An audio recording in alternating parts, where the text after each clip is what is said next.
Charting Toward Intimacy covers mature topics. Listener discretion is advised. Why does the church oppose permanent sterilization, even for couples who feel done? In this episode, we are going to unpack the deeper meaning behind the church's teaching on vasectomies and other forms of permanent sterilization. And it's more than just rules. It's about trust, intimacy, and really the true purpose of sex and marriage. So if you've ever wondered, what's the big deal? This one's for you. Welcome to Charting Toward Intimacy, the podcast for Catholic women that helps you improve your sex life, strengthen your marriage, and embrace God's design for love. My name is Ellen, and today I am joined by my amazing semi-regular co-host, Kathleen. All right. So why is it that the church is against permanent sterilization? It's a big topic. It's such a big topic I think for a couple of reasons. I want to talk about like two chunks of reasons. Yeah. I'm going to call them chunks of reasons because there's kind of like a lot in each one. There's the one side where it's just getting a vasectomy is kind of just culturally appropriate in the US, in the UK. It's almost, I mean, I will say that my husband at a previous position, I think it was after we had our third. And after she was born, one of his coworkers said, "Did you get the snip?" And he was like, "No." But it was just like, "Oh, yeah, you should consider it. I did it. Just, it's a weekend with a bag of frozen peas on your junk. That's it." And it's like, but I mean, he's gotten that question after probably third, fourth, and fifth kids. Like, it's just from someone, It's like, well, you're finally doing it. Like, it's just like the next step of the process.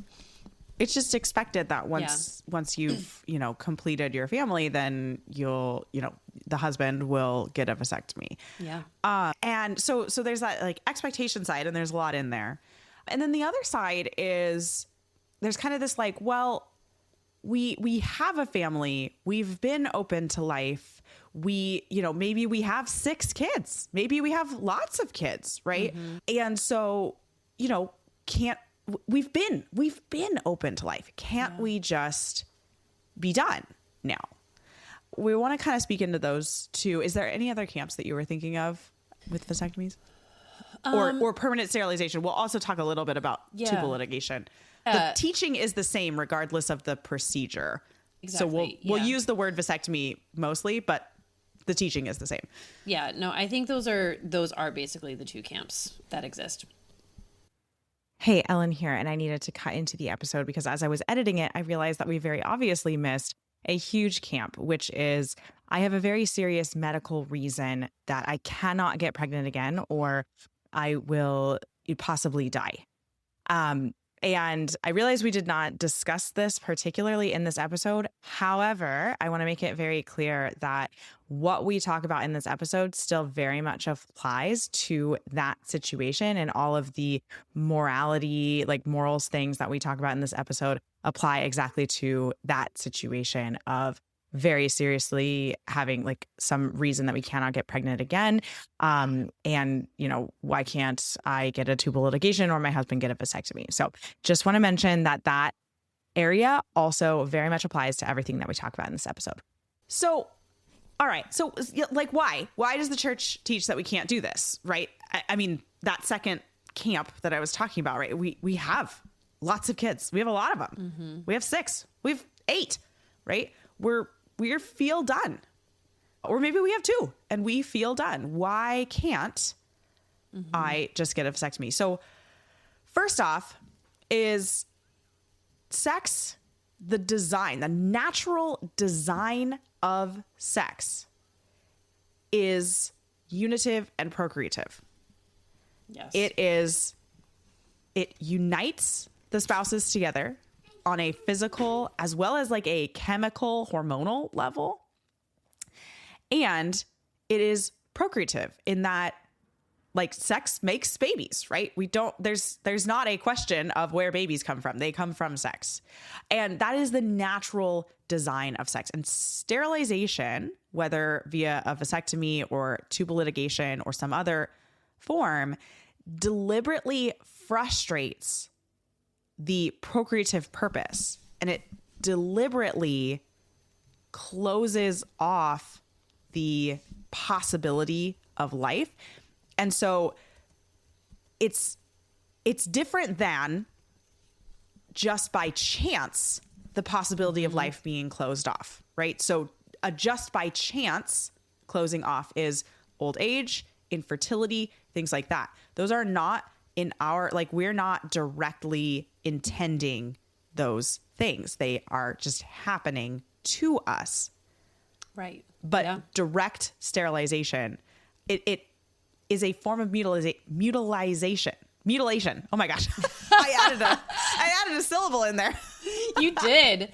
Mutilation. Yeah, I think that's really important that it is. It's, you know, and we have this conversation with like any, you know, sort of like birth control. We make this argument that the point of medicine and like medical procedures is to correct the body to work as it should, right? But looking at something like these sterilizations, right? Like we are mutilating the body to not work properly. Right? Yeah. Like that is like the body is good. I mean, we have the theology of the body, right? Like the body is a temple. It is a gift. It is designed for a purpose and for a reason. We are called to cooperate within that, right? And then to go and mutilate ourselves so that it doesn't work as it ought is a grave evil. And we just have to see it for what it is. Like, you know, we can come up with all of the, okay, but what if? Yeah. Like God gives us these, like he understands our woes and our struggles. He understands that we have 6 kids and we can't handle another. And he gives us ways to deal with that and to manage that. And I think ultimately it just boils down to trust, which we can kind of get into as we keep talking, but. Right. Yeah. Okay. So there's 2 quotes I want to pull up that tie in very well to what you just said. Yeah. Okay. So first off, we're called to respect bodily integrity, right? Our body has purposes. Our body is made good. Every facet of our body is made for a purpose. And so this is Catechism 2297. Except when performed for strictly therapeutic medical reasons, directly intended amputations, mutilations, and sterilizations performed on innocent persons are against the moral law. So that's just like super clear that the Catechism says, no, we cannot do this. This is a mutilation of the body. Yeah. Now, I want to quickly talk about the difference between direct sterilization and indirect sterilization, because we're using the term direct sterilization and it is different than indirect sterilization. Yeah. So direct sterilization means that your goal is sterilization. So choosing to get a vasectomy, actually, it's easier to do this example with a tubal ligation. Choosing to get a tubal ligation. Ligation. It's like litigation. Litigation. Yeah, we're lawyers. I'm just adding syllables. I know you are. You're adding today. syllables today. We're gonna go to court and litigate this. And litigate our tubes. Oh my gosh. Guys, so funny. I have a 9-month-old who is not sleeping. Listen, it's all good. We know. We've all been there. All right. Tubal ligation. Tubal ligation. All right. Choosing to get a tubal ligation because you do not want any more children. That is right. That is different than choosing to have a full hysterectomy because your quality of life is so severely impaired by endometriosis that you cannot function for 1 to 2 weeks out of the month because of how the endometriosis affects your cycle. And this is a real thing that happens to women with severe endometriosis. Or choosing to remove one or both ovaries because of ovarian cancer. Choosing to have a full hysterectomy because of ovarian cancer. These are forms of indirect sterilization. The goal is removing a part of the body that is no longer performing its proper function and is affecting your quality of life in such a way that it does not make sense to, continue in that way. Now, there's so much gray area.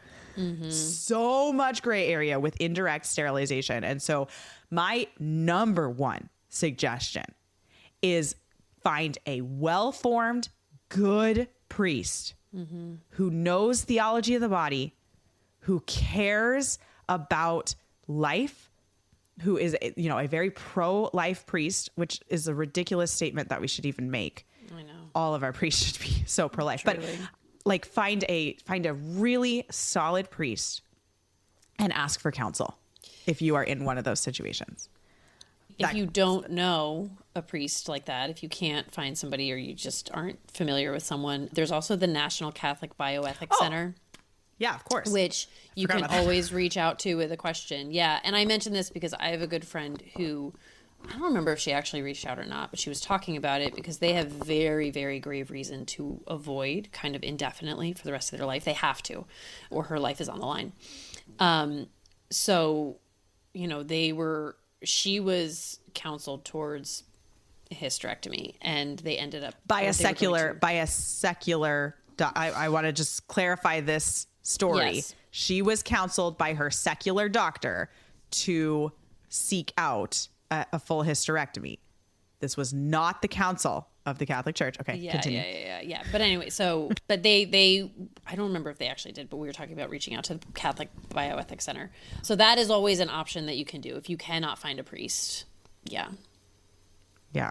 So I also want to speak into, and this is a quote from Humana Vitae, which was written by Pope Paul VI.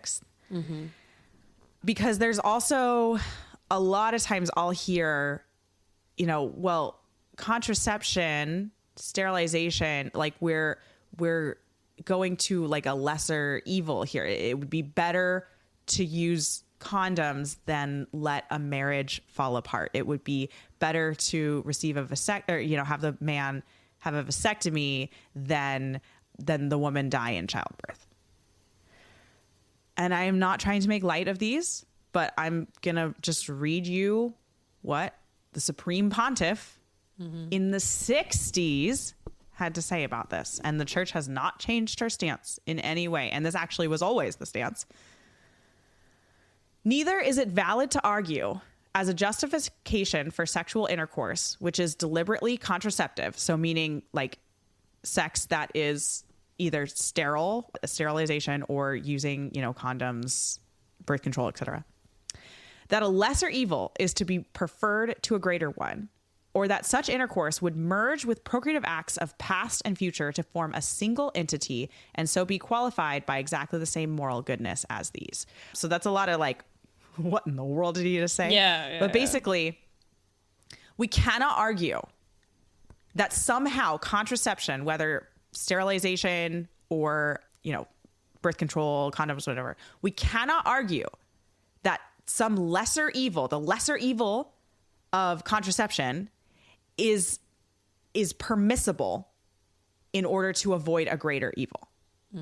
In moral law, you cannot commit an evil in order to avoid another evil, right? So another way to think about this is the Hippocratic Oath that doctors take, which, what is I was learning about this, side note, that doctors don't even really take the Hippocratic Oath anymore.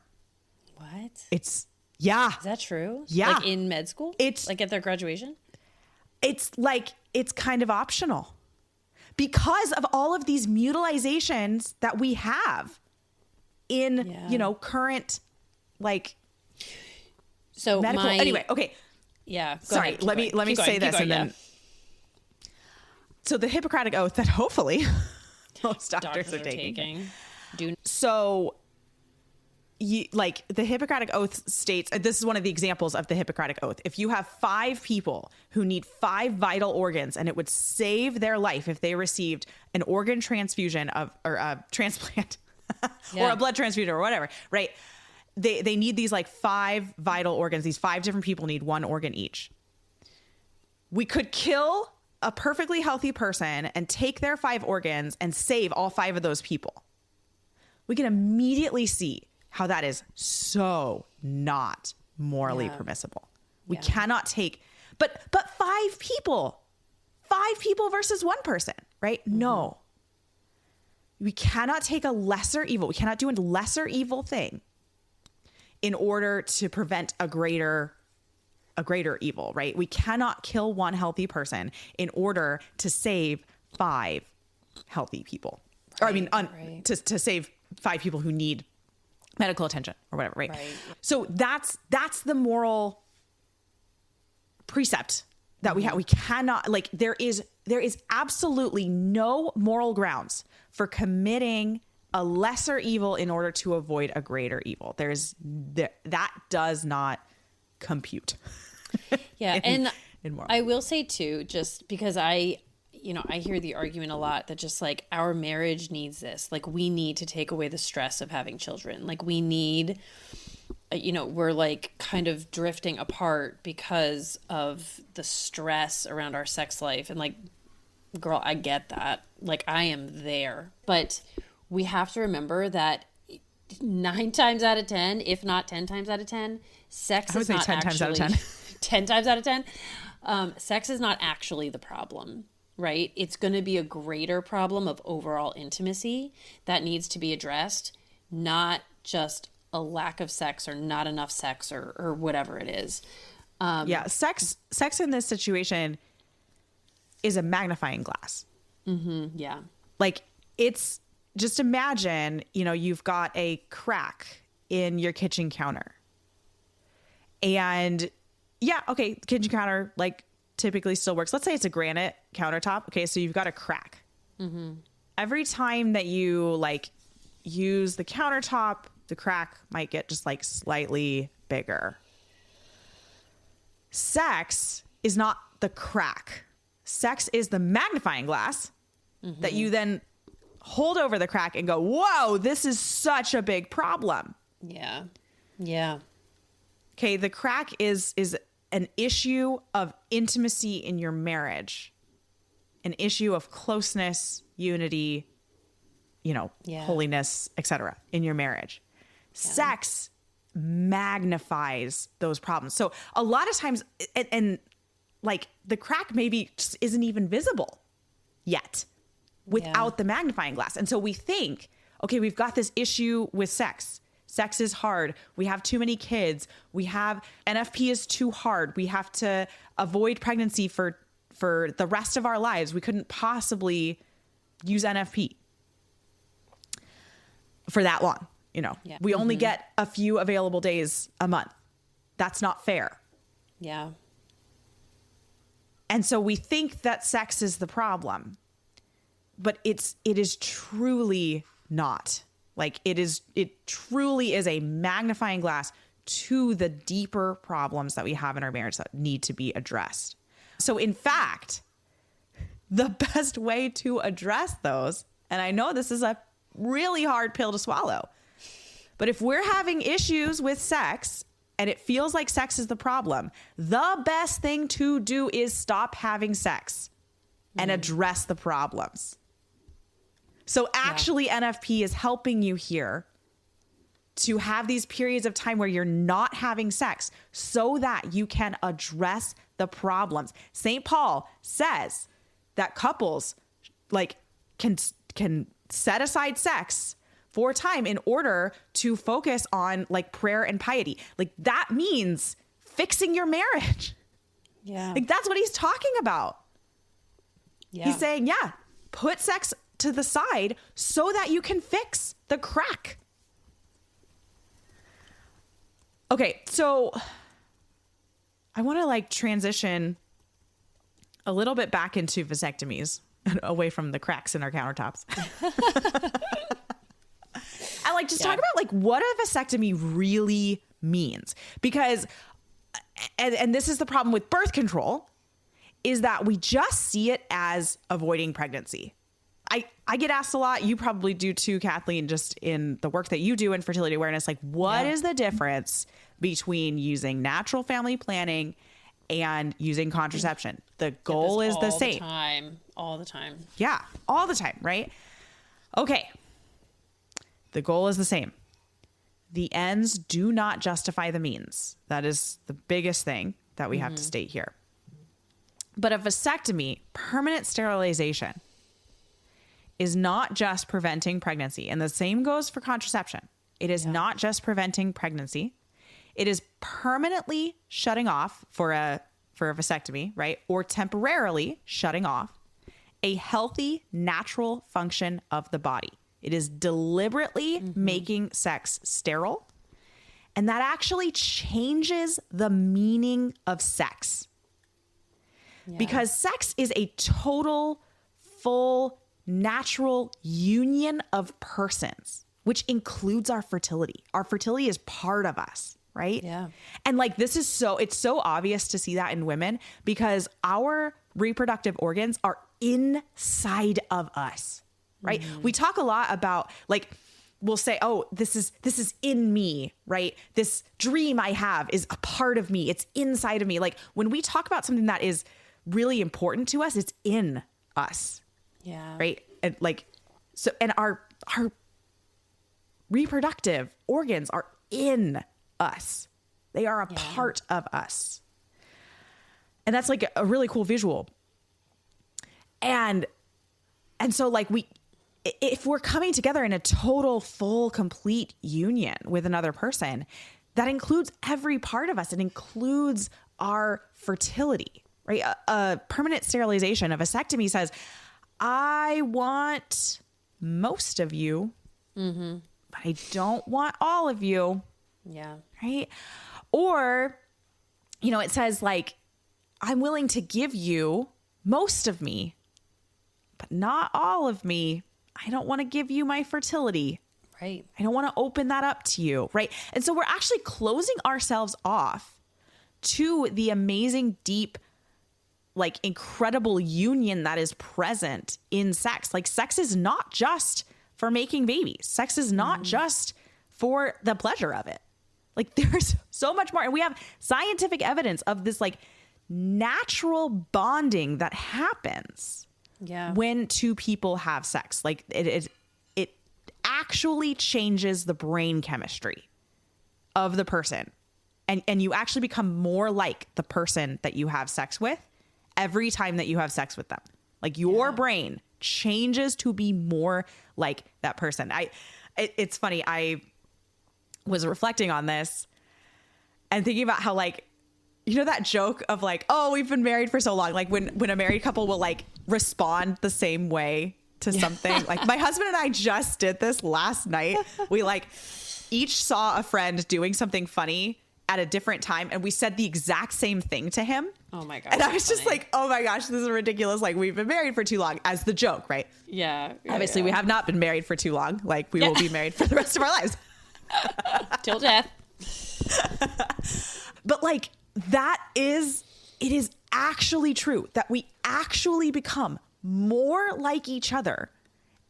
And it is mainly because of the chemical reactions that happen in our brain because of the hormones that are released during sex. Isn't that wild? It is wild. And what it kind of leads into is going back to Humanae Vitae, Pope Paul VI's prediction that if, contraception and birth control and sterilizations and all of this became a cultural norm, that it would increase the rates of infidelity in marriage, right? Which obviously has been entirely true. Yeah. And it goes along the same lines to say the same thing. Like if we are having sex, but withholding our fertility, right? Kind of only going for the parts of our spouse that are convenient and not for their entire self. Like there's no natural consequence to that. And if there's no natural consequence, then it can be like, oh, well, I can do this thing and like nobody else has to know. Right. Yeah. So then it can become, oh, well, I could just go ahead and do this with this other person and there's no way anyone's going to know because there's no natural consequence. Right. And so really all of that to say that when there is that natural consequence, when we are giving over not just our bodies, but our fertility, like that is a situation of immense trust, right? Like that you are entrusting this person with your fertility, come what may, baby or no baby, right? And that immense trust, right? Just it grows, connection and love and intimacy just kind of flourish from that. So it's not just about like, you know, the having babies or the not having babies. It's that when we leave ourselves open, right, there's always a natural consequence to sex, whether we're fertile or not. Like there is the potential. Maybe you misread your chart by a day, right? Like you leave God that like 0.6% chance of doing whatever he wants to do. So there's always a potential that just means that you need to be in this trusting, deeply intimate, deeply loving relationship in order to allow each other that full gift of self. Yeah. And this is ultimately, this is a freedom issue. And our culture has defined freedom in the wrong way. It's like not actually freedom. It's like, oh, freedom means I can just do whatever I want, whenever I want. And so like vasectomy is giving me freedom. And here's the thing is that like, it is not just about following a rule. Freedom in this situation, in leaving your body the way it is about not letting fear or convenience dictate how you live your marriage, right? If we're permanently sterilizing because we don't want another kid, that is, we're letting ourselves live by fear. Like fear is dictating how we are choosing to live. Like it's about trust, which is what Kathleen was just talking about. Like trusting God with your family, even when it's scary, and about loving each other completely. I have a friend who has 6 kids and it's just like, I would love to get a like tubal ligation. Like she's like, we are so done having kids. I just can't. Yeah. And they were like 6 kids in 8 years. It was just like, it was a lot. Yeah, that is a lot. And she's like, but I'm obedient, right? And she has, you know, now she's several years out from that. I think her youngest is like maybe 4 or 5. Like now they've been able to kind of avoid for a while. And she's just really come into this beautiful space of trust. Yeah. Of that, wow, like these kids, we were meant to have these kids. They are so good for us. Like they are sanctifying us. Yeah. And all those years of little kid land was really sanctifying us. And there's just this beautiful trust now as she's starting to enter into like perimenopause of, wow, I mean, we don't want another kid, but if that's what it's supposed to be, it would be okay. Yeah. Like we would figure it out. We could, our just like our family's so big now. I mean, I don't even think we'd notice another kid. What's one more? Yeah. What's one more? Yeah. I mean, it's funny because that's kind of where I am right now. You know, ours are ranging from, I mean, Josie will be 3 in next month, right? So 3. Yeah. So you're kind of like 12, right? So, and this is the longest right now at almost 3 years. This is the longest I have gone in my entire marriage not pregnant. So it's like it's a total shift, right? We've got 5 kids in 10 years. And yeah, it's just this place where we've kind of discerned that we are not called to actively try. But at the same time, we're kind of getting to a point where it's just like, okay, you know what? Like maybe we're done, and we're fine if we're done. Like we're not like pining away where I normally am. By the time my baby turns 2, I'm like, okay, time for another baby. I have not gotten to that point, you know, and it's this totally like new sense of trust. Yeah, that's very interesting. So I empathize with your friend very, very much so. Yeah. And it's just such a beautiful, like, when we can actually give our fear to the Lord. I mean, and it's okay to have a fear of having another baby. Like, it's really okay. When we can give that fear to the Lord and let the Lord transform that fear into trust. Yeah. I mean, we've just taken a giant leap toward heaven. Like, just giant leap. And honestly, I think there's just so much peace available. Yeah, I just wanted to say peace. Yeah. Peace. Yeah, I often think to myself that it is like the Christian life is such a gift, because there's certain things in the Christian life that I cannot imagine having to do totally on my own without the knowledge, either the teaching that we have or God there to just back us up. So, and one of them is death. How do you explain death to children without a Christian like understanding and teaching? Right? I know, right? So my children are like excited to die. It's maybe we went too far. Maybe we've gone a little too far. Yeah. Exactly. Like same. Some of my kids have just been like, I kind of just want to die. And you're just like, okay, let's not say that out loud. Anyway, but then the second thing is family life. Like, you know, to feel like I have so many secular friends who are just like, nope, this is how many we want to have. This is what we're going to do. You know, like, and it's all on them to keep their family as they want it. Mm-hmm. Like the pressure that would be for me, I would collapse under that pressure, right? Oh, I know. Versus just being able to live in this freedom that like, okay, I know what I want, but ultimately I know that I don't have to be so careful and I don't have to be so anal about achieving that. And that if I feel moved in a moment to be intimate with my husband at a time that's risky, I can allow myself to be moved because I know that God is only going to give me what he requires of me for my sanctity and for my goodness, right? I know the plans I have for you, says the Lord. He knows how I'm going to be if I end up with another baby, right? He knows if I can handle it and he knows if I can't. And if I can't, he will not give it to me. Right? If I feel like I can't, but I actually can, he might give it to me. And I might go through a little bit of a crisis, but I can know that I'm going to come out because he has me.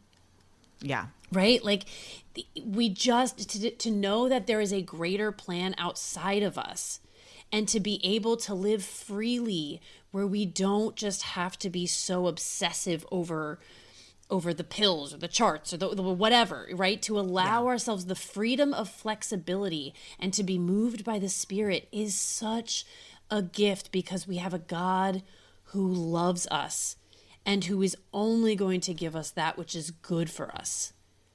Even if we don't see it right away, you know, even if it's going to take us time to see it, we can trust that we will get there and that one day we will see the good and the necessity of what he's given us. And that's the Christian journey, right? I mean, there are so many incredible saints who have quotes just on like how good, really like objectively looking from the outside, bad things were in their lives. Like it was like Saint Therese of Lisieux was just like so happy to experience tuberculosis.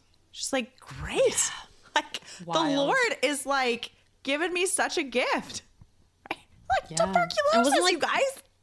Blessed Chiara, right? Was like Badano. The same way with her cancer diagnosis. Yeah. And even Carlo Acutis. And it was Francis, St. Francis, like he became untouchable because it was just like, okay, you torture St. Francis, and he's like, awesome, I'm so glad to suffer for the Lord, right? You take St. Francis's food away, he's like, I'm supposed to fast. Okay. Right? Yeah. And it's just, I mean, he became absolutely untouchable because everything that came to St. Francis, he was like, this is from the Lord and he will make such good out of it.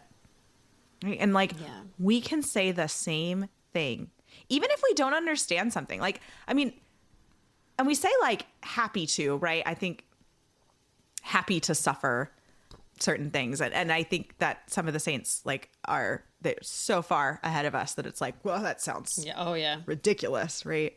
I'll never be happy to suffer, but maybe one day I can joyfully I think that suffer. there is like, there's a difference between happiness and joy. And joy is a choice, right? So we can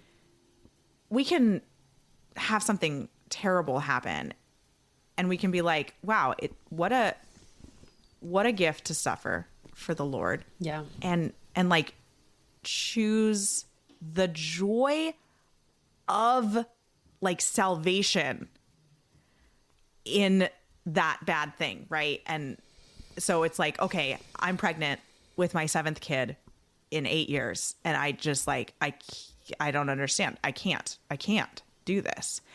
But we can choose the greater joy of like, okay, this is so hard and I'm going to hate it and it's going to be awful. And, the both and this is going to help me grow closer to God. And like, that's such a good thing. And it's still going to be hard. Again, it's still going to be really hard. Okay. There's your final thoughts on holiness according to vasectomies. It's a hard one today, but you know what? If you were listening to this and somebody was popping into your head the whole time that you were listening, please share this episode with that person that was popping into your head. I mean, maybe it's your parents. How many of us, our parents have vasectomy, or I mean, our dads or our father-in-laws? Like that generation before was like, I think it is decreasing a bit, but yeah, share this with the person that was popping into your head while you were listening to this. Because you know what? Speaking of parents, I think there's a lot of people who just don't even realize that this is against church teaching. I know right. people like that who have done this because of pressure from their parents, ultimately, not even realizing that this is not okay according to the church. So, we can instruct the ignorant. It's a work of mercy. Yep, right. Thanks so much for listening. If you have ever gotten any value from this podcast, could you do me a favor really quick? Go into the podcast app that you are listening in, and if it gives you an option to rate and review, please rate and review this podcast. It helps us so much in reaching new listeners and spreading the word about this podcast. Thanks so much for listening.